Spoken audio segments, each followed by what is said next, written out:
I look at this and I'm more worried about the Russia-Ukraine situation. Do you understand the prominence of Partygate? I think possibly at this stage I'm struggling to understand it. And I think journalists last night, when they heard about this new birthday party allegation, pretty much all yawned. I think they found this rather boring. Nonetheless, it has made its way onto the front pages of about half the newspapers this morning. But this was in the cabinet room. It was about 30 people, apparently. It was for 10 minutes. Now, obviously, probably 30 people were gathering in the cabinet room at that period routinely, not least for cabinet meetings and things like that, because they did continue to work inside Downing Street because they thought it was necessary to run the country that way.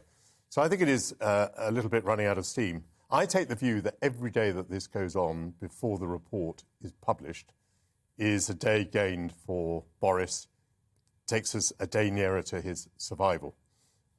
I hear today that Sue Gray already knew about this birthday party, therefore this is not going to delay her report. But the fact that it has been delayed, I mean, lots of us thought it was going to come last week. Now it's going to come this week. I would think late this week. If it comes late this week, I would guess Friday afternoon. Why do I say that? Because all the members of Parliament will be scattered in their constituencies. I'll find it very hard to put their minds together. Anyway, this is a very disorganised rebellion. It's in bits and pieces. There's no coordination.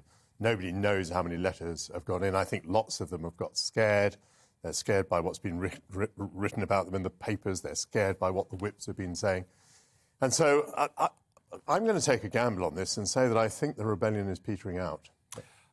You talk about what's been written in the papers, and I think you've chosen, I think this is the Telegraph, you have a particularly poignant letter here. Now, this is a slightly different point. This is continuing to stick the boot into Boris a bit, because a lovely little girl, aged 7, called Josephine, wrote to him back in March 2020, right at the beginning of all of this. And she said, "Dear Prime Minister, I want to let you know that it's my birthday today, but I'm staying at home because you've asked us to.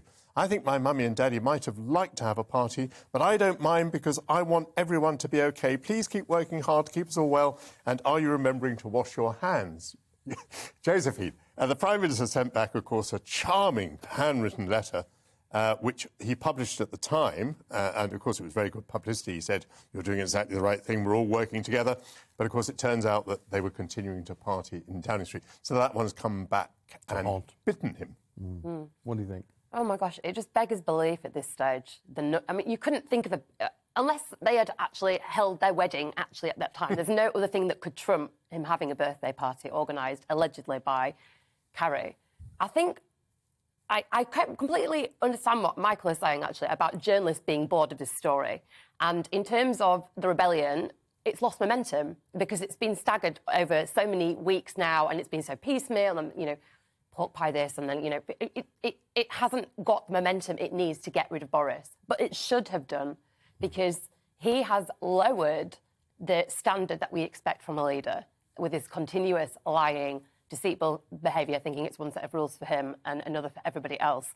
And we're becoming inured to it. We just kind of are like, oh, well, that's what he does, that's who he is. Yeah. And that is very dangerous. There are a lot of people who will be watching you this morning, and they'll be saying, why are these guys talking about this? They want this to go away, and they actually don't see it as important. You're pointing out, to be the Prime Minister, you should also have some sort of moral fibre or leadership or set example. Absolutely, because if he's lying about this, what else is he lying about? It's really straightforward. If you don't have contrition for these kinds of things, then where does the book end? That's the problem here. And I think people have to really think deeply about what kind of leader they want, what kind of leader they trust. It isn't as simple as someone sorting out energy prices or food prices. It's about someone setting guidance, because their behaviour affects the behaviour of their parliament, affects the behaviour of their ministers. Yeah. It's the beginning of... this is how corruption seeps in, you know? There's another theory that no one else can deal with the fuel crisis, that no one else can deal with all the other problems that we're facing except Boris, which is nonsense, really, isn't it? Well, I suppose what people mean is no one else wants to deal with it, so no one wants to replace him until all these price rises have come in, and possibly tax rises. Is it time to talk about the tax rise? Yeah. Let's do that then, because Front page of the Mail here. Front page of the Mail. Lord Frost, who wasn't very frosty about this. And he wasn't until very recently the Brexit minister, until he left the cabinet, complaining about the government's policies in general, which he regarded as unconservative in all sorts of ways. And he says the national insurance increase coming in April should not be introduced. Just to remind you, it's probably going to cost about £250 for someone on £30,000 a year, about £500 a year for someone on £50,000 of income a year. And on top of that, by the way, the employers have to pay extra national insurance, which could mean that they raise prices even more than they would otherwise have raised them. Now, you might say Lord Frost, having just left the cabinet, is being very rebellious in saying that the national insurance increase should not be increased. But you would be wrong, because you can't get now any member of the cabinet to tell you that this increase is going to be introduced on time, including the Prime Minister, who was asked 8 times yesterday on a rival channel whether it was going to be introduced on time, and he absolutely refused to answer the question. I heard ministers yesterday being evasive about it. Chief Secretary of the Treasury wouldn't give a clear answer. So, if you want a tip for the future, this national insurance increase is not going to be introduced in April, because the government just thinks there are too many things going up. Why doesn't he say that? He hasn't made his mind up yet. Well, he's got to allow Rishi Sunak to say it. Oh, right. And Rishi Sunak has got to say it in a way that the markets will regard as responsible. So Rishi's got to be able to say, I'm not doing this, but I'm doing this. Unhelpfully or helpfully, whichever way you look at it, the Institute for Fiscal Study is a very respectable, very respected think tank. Says it's perfectly all right to delay the increase.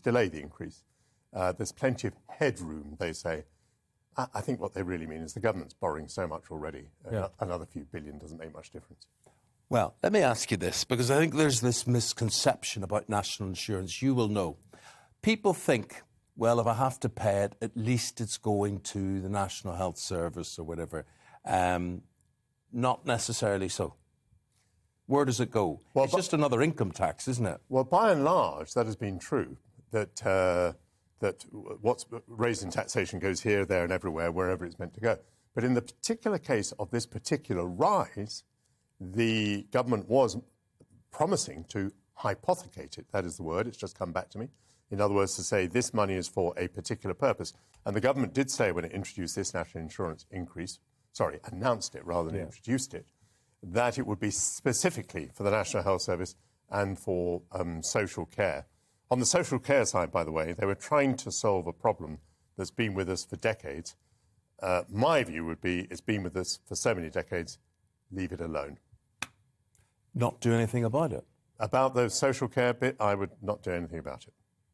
See, social care scares me. It scares me as we get older and who's going to look after us. Maybe I'm thinking about myself at this. Wow. This I care about it too, but I'm ready to sell my house. That's what my house is there for, to be sold, to take care of me. And you're very lucky that you have one, Michael, because there's loads of people that couldn't do that. I know, but that's already built into the system. The people who are worst off are not in danger because their care costs are paid for. What the national insurance increase is for is to help middle-class people who were counting on leaving their homes to their children. Or rather, it's there to help the children. I'm talking about people in their 60s, probably, who have counted on inheriting houses from their parents. They're the people who are threatened. The national insurance increase is not there to help the poorest in society. It's there to help the middle classes. It's a massive extension of the welfare state. Interesting. And very educational today. We've had 2 great words. We've had hypothecate and contrition. I think this is getting like countdown. Very good. Nichi, you're going now. Let's talk about the whole Ukrainian situation. Michael, of course, a former defence secretary, with a view on all of this as well. Are you scared about this? Yes, I am. I'm agitated, probably is the best way of putting it. You know, there are 100,000 Russian troops at the border of Ukraine, and while ever the Kremlin says, you know, we're not going to invade, everything they're doing suggests otherwise. And the problem that we've got at the minute is that the EU, Britain and America are not acting in a cohesive way. And that is fracturing our power. Well, I'm reading this headline from the Metro. NATO jets ready to scramble. NATO's ordered warplanes and battleships to Eastern Europe as Boris Johnson accused Russia of planning a lightning war on Ukraine. And the last time I heard phraseology like that, was blitzkrieg and Hitler. That's what blitzkrieg meant as well, that lightning war. Oh, lightning war, yes. There is an idea, this was intelligence that was released yesterday by Boris Johnson, that they're going to make a dash for Kiev and seize the capital of Ukraine. I'm going to stick my neck out for a second time this morning and say that I don't think there will be an invasion. It looks to me far too complicated from the Russian point of view. Our response would not be to send in jets or troops or anything like that. Our response would be to finance and support and equip the opposition in Ukraine. Ukraine is a very big country. It is the second largest country in Europe after Russia. It's huge. I've crossed it by train. It takes a long time. These people are going to resist. With NATO supplying them with weapons and with cash and with agitation, technology, this would be a very long, drawn-out guerrilla war, I think, for the Russians. It's fascinating just listening to you talk about that, because I have been lucky enough to visit Kiev, to be in and film Kiev. And basically you could be in Budapest, you could be in parts of Paris, I'm sure as well. But may I make another point about Kiev? You saw all those lovely churches. Yes. Kiev is vastly older than Moscow. Kiev is regarded by many Russians as the heart of Russia. It is the Jerusalem of Russia. It is the religious centre of Russia. Those buildings, those religious buildings you saw in Kiev, they are the most important religious buildings for religious Russian people. They are absolutely part of their heritage. Now, I'm not for a moment defending Russia's position on this. I do not accept a Russian sphere of influence. I'm just asking you to understand that in the mind of Putin and many Russians, what there is in Kiev is absolutely central to Russian identity. Kiev was a beautiful, vast city when Moscow was a village. Gosh. There you go. Does it lessen? Does that? Have you ever visited? Have you ever? Do you know anything? Not to Kiev. I've been to Moscow, but not Kiev. Yeah. But none of this, I suppose, when you get there and the ordinariness, the other thing that struck me were these massive proletariat, these statues and things of the worker, the working person there as well. So it's communist. You can see that it's communist.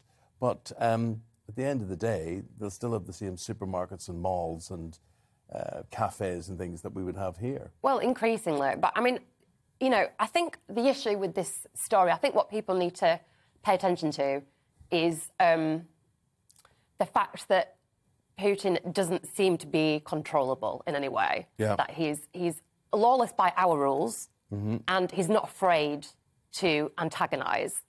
And, you know, from a European perspective, from a Western perspective, we have to join together in a united front against him. And at the minute, you know, America's saying one thing, we're sitting on the fence a little bit. Germany is saying there's not going to be any fighting. The head of the Navy resigned at the weekend and said, no, nothing's going to happen. And, you know, if it gets bad, then we'll just kind of cut the pipe, the Nord Stream 2, the gas pipe. But because we've got this, there's all these... Putin is taking advantage of the fact that we are not clubbing together on what we should do against him. And he wants us to fracture, because that's to his benefit in terms of the balance of power. Is that the way you would see it? I think he's achieved quite a lot already, Putin. He's put himself at the centre of world events. He's aroused interest in the West. He's even aroused quite a lot of sympathy. You get people coming on programmes like this who talk about, you know, Russian sensitivities and that NATO's overstepped the mark. He's made Biden look like a complete idiot. He's split the European Union from the United States. He's made Germany look pathetic. France, of course, just wants to have a different policy from the United States. So he's already achieved a great deal. And by the way, he won't be the only one looking at all of this. The Chinese will be looking at our resilience as well, because they're weighing up, you know, what they're going to do about Taiwan. So I think so far it's been bad news for us. On the other hand, it's been such bad news that maybe he is already achieving much of what he needs. I don't quite see what extra he gets from actually invading Ukraine. By the way, lawless and not afraid to antagonise. I was wondering there if we would talk about Boris for a minute. Yeah. Could apply, couldn't it, either? Yeah, and after listening to all that, does that make you think maybe Boris shouldn't be on the front pages? Well, no, it makes me think get rid of him and put somebody else in who's going to be a more credible force against Putin.